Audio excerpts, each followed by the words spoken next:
Excuse me? Lighter? Oh, sure. Thank you.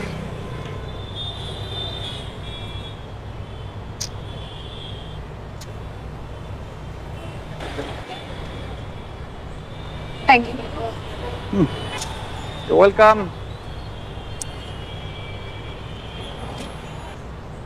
বিয়ে বাড়িতে নাকি? হ্যাঁ ওই বান্ধবীর বিয়ে। এত গরম আর ভিড় ভাট্টার মধ্যে তাই একটু বাইরে। আপনিও বিয়ে বাড়ি নাকি? ওই আমারও সেম বন্ধুর বিয়ে। ওই আপনার মতোই এত ভিড়ভাট্টা আমারও পছন্দ হয় না। আর কোনো মানে হয়? হ্যাঁ, বাঙালি কালচার কি? হ্যাঁ, দুজন ছেলে মেয়ে ফাঁসি কাটে উঠতে যাচ্ছে আর গোটা গোষ্ঠী শুদ্ধ কবজি ডুবিয়ে মাটন ছাড়াচ্ছে। হ্যাঁ, অদ্ভুত কালচার আমাদের। হাসছেন যে? আমি ভুল বললাম কিছু? না না, এক্স্যাক্টলি আমিও তাই ভাবি। আমি হাসলাম এই জন্যই যে আমার মতো না কেউ আছে। না না, সত্যি ভেবে দেখুন, বিয়েটা অদ্ভুত একটা জিনিস না? বিয়ের আগে পর্যন্ত একটা ছেলে যখন যা ইচ্ছা তাই করবে, যেখানে ইচ্ছা সেখানে যাবে। হ্যাঁ, কিন্তু বিয়ের পরে কি সেটা সম্ভব? সম্ভব না। কোথায় আছো, কি করছো, কি খাচ্ছ, সবসময় তার কৈফিয়ত দাও। আরে ও, আমি জানি আমি খারাপ কিছু করছি না, তাহলে আমি কৈফিয়ত কেন দিই? কিন্তু বিয়ে করে না, সবসময় একটা মাথার মধ্যে প্রেশার থাকে। কেন যে করে লোক বিয়ে? সেটা কিন্তু ছেলেদের ক্ষেত্রে নয়, বরঞ্চ মেয়েদের ক্ষেত্রে আরো অনেক বেশি। এটা করবে না, ওটা করবে না, এই ড্রেস পরবে না, ওই ড্রেস পরবে না, এখানে যাবে না, সেখানে যাবে না, এর সাথে মিশবে না, ওর সাথে মিশবে না। উফ। আর যদি কখনো মেয়েটা এটা ভেবে নেয় এটা তার লাইফ, তার নিজের মতো করে বাঁচবে, শুধু রিলেশনশিপে ঠিকঠাক থাকবে, তাহলে না। বাট না, তখনই শুরু হবে ঝামেলা, ডিভোর্স। আর ডিভোর্স হলে তো জানেনই সমাজ কেমন।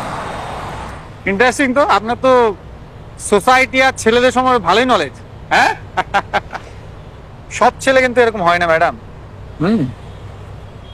আমি জানি সব ছেলে এরকম হয় না, আমি মানিও, বাট সেটা ভীষণ রেয়ার কেস। আর ওই রেয়ার কেস যে একটা আমার ভাগ্যে জুটবে এটার তো কোনো গ্যারান্টি নেই, তাই না? আমি কিন্তু রেয়ার কেস। হ্যাঁ, মাঝ রাস্তায় দাঁড়িয়ে ফ্লার্ট করছেন। আপনার বন্ধুর পর তো আপনার খুব একটা বেশি দেরি নেই মনে হচ্ছে। চালিয়ে যান, খুব তাড়াতাড়ি কেউ না কেউ পটেই যাবে। আমার তো মনে হয় আপনি অলরেডি রিলেশনশিপে আছেন। আছি ঠিক না, ছিলাম। কেটে গেছে। Sorry.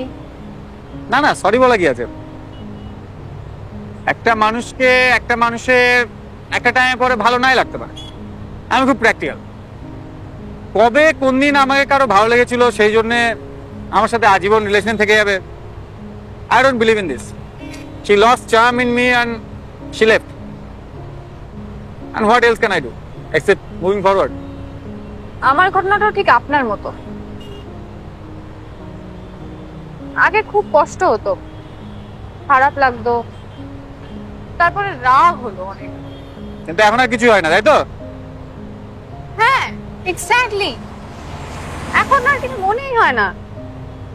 It seems a good chapter with bad ending. Don't worry, আপনি এত ইয়াং, বিউটিফুল, চার্মিং, স্মার্টও বটে। আপনি কাউকে না কাউকে ঠিক পেয়ে যাবেন, ওই রেয়ার কেসগুলোর মধ্যে একটা। হ্যাঁ, থাক বাবা, আমি এই ভালো আছি। চলুন, অনেকটা রাত হয়ে গেল, লোকজনও কমে আসছে। চলুন যাই। আপনি যান, আমি ঠিক আছে। মানে দেখুন, আমাকে দেখে আপনার রুড মনে হতে পারে, কিন্তু আমি কিন্তু এতটাও ইররেসপন্সিবল না যেরকম ফাঁকা রাস্তায় একটা মেয়েকে একা ছেড়ে চলে যাও। চলুন, আপনার কোন বিয়ে বাড়ি, চলুন ওখান পর্যন্ত আমি আপনাকে ড্রপ করে দিচ্ছি। আপনি বুঝতে পারছেন না, আমি যাব না। আপনি যান, আমি ঠিক আছে। দেখুন, আমারও আপনাকে নিয়ে যাওয়ার কোনো বিশেষ ইন্টারেস্ট নেই। হ্যাঁ, কিন্তু এতক্ষণ আপনি আমি এখানে ছিলাম, এত লোকজন দেখলো, এবার বলা যায় না আপনি যদি এখন সুইসাইড করে তো পুলিশ তো সবার আগে আমাকেই ধরবে। আশেপাশের লোকজন তো তাই বলবে যে একটা ছেলের সাথে ছিল, আমার ফেসও অনেকে চিনে গিয়ে হবে, তো সেই রিস্কটা তো আমি নিতে পারি না। তো আপনি না গেলে আমিও থাকতে হবে আমার এখানে, আর কি করব। না না, আমি হয়তো আপনাকে ঠিক করে বোঝাতে পারছি না, আমি যেতে পারবো না, প্লিজ। তো ভালো করে বোঝান। আপনাকে বলা যাবে না সেই জন্যই তো। ওকে ঠিক আছে, তাহলে আমারও যাওয়া যাবে না। অদ্ভুত জেদি লোক তো আপনি। আপনার থেকে একটু কমই আছে। তাহলে আপনি থাকুন, আমি যাই। চলুন।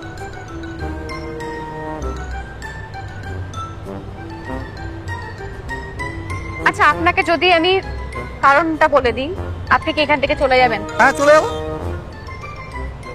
আসলে আমি আমার বিয়ে থেকে পালিয়েছি। হোয়াট? আজ আমারই বিয়ে ছিল।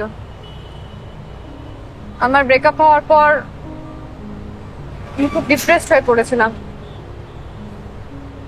আর বাবা মার প্রেসারে আমি বিয়েতে হ্যাঁ করে দিই। এদিকে আমি পাত্রকে দেখি পর্যন্ত নি, জানেন। ভেবেছিলাম এতদিন ধরে যাকে দেখলাম চিনলাম তাকেই ঠিক করে বুঝতে পারিনি, তো আর কাউকে দেখে কি করবে।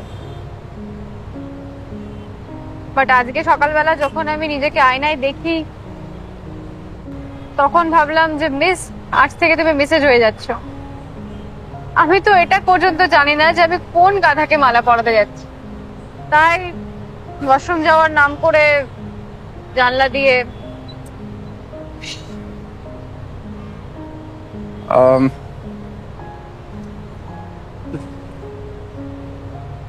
আর I must say you have taken a very brave decision, কিন্তু এটা খুব একটা প্র্যাকটিক্যাল না।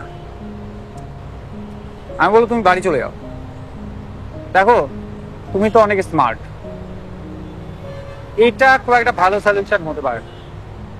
তুমি যাও বাড়ি, আর ইয়ে বাবাকে বলো। আমার মনে হয় বাবা ঠিক বুঝো। অত এত অ্যারেঞ্জমেন্ট হয়েছে, কত তো ভাবুন। আপনি যদি প্রয়োজন পড়ে আমি যেতে পারি আপনার সাথে।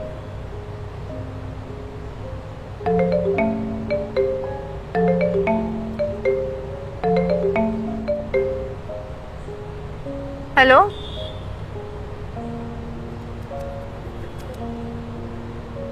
আসছি 10 মিনিটে।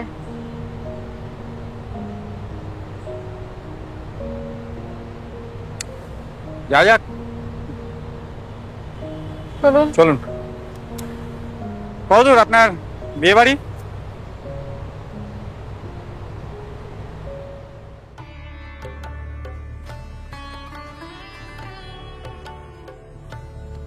Thank you so much for your lovely suggestion. চলুন না ভেতরে।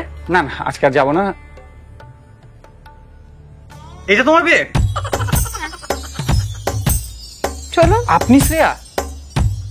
হ্যাঁ।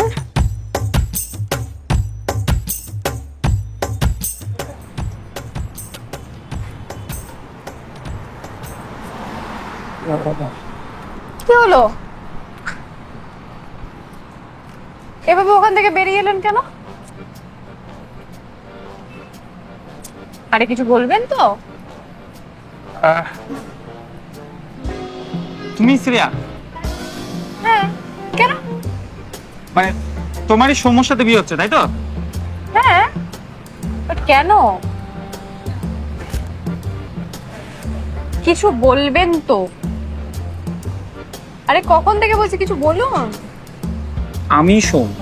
হ্যাঁ, মানে তোমাকে বলা হয়নি, মানে আমিও বিয়ে থেকেই পালিয়ে গেছি।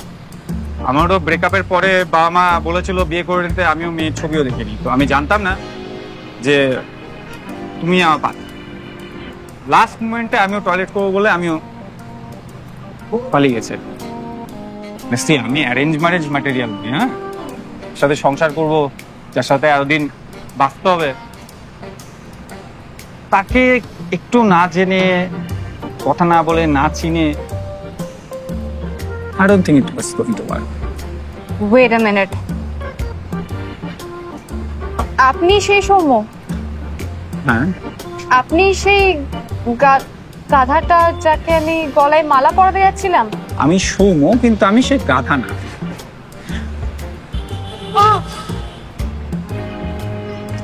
বাট এখন কিন্তু ব্যাপারটা অ্যারেঞ্জ ম্যারেজের মতো না, তাই না? মানে তোমাকে যেমন আমি চিনি, আমাকেও অনেকটা তুমি চেনো, তুমিও মডার্ন, আমাদের ফিলোসফি অনেকটা মেলে। আমার কিন্তু পার্সোনালি কোনো প্রবলেম নেই, মানে যদি if you want to marry then, মানে এতটা অ্যারেঞ্জমেন্টে খরচা হয়ে গেছে, তুমি যদি চাও তাহলে মানে আমার কোনো আপত্তি নাই। হ্যাঁ, মানে মানে ইউ অলসো মডার্ন।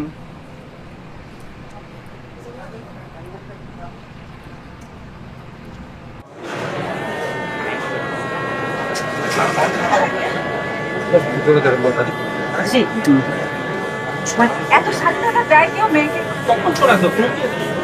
মুখ দেখাবো কি করে লোকের কাছে? দেখতে দেখতে ছিল কোথায়?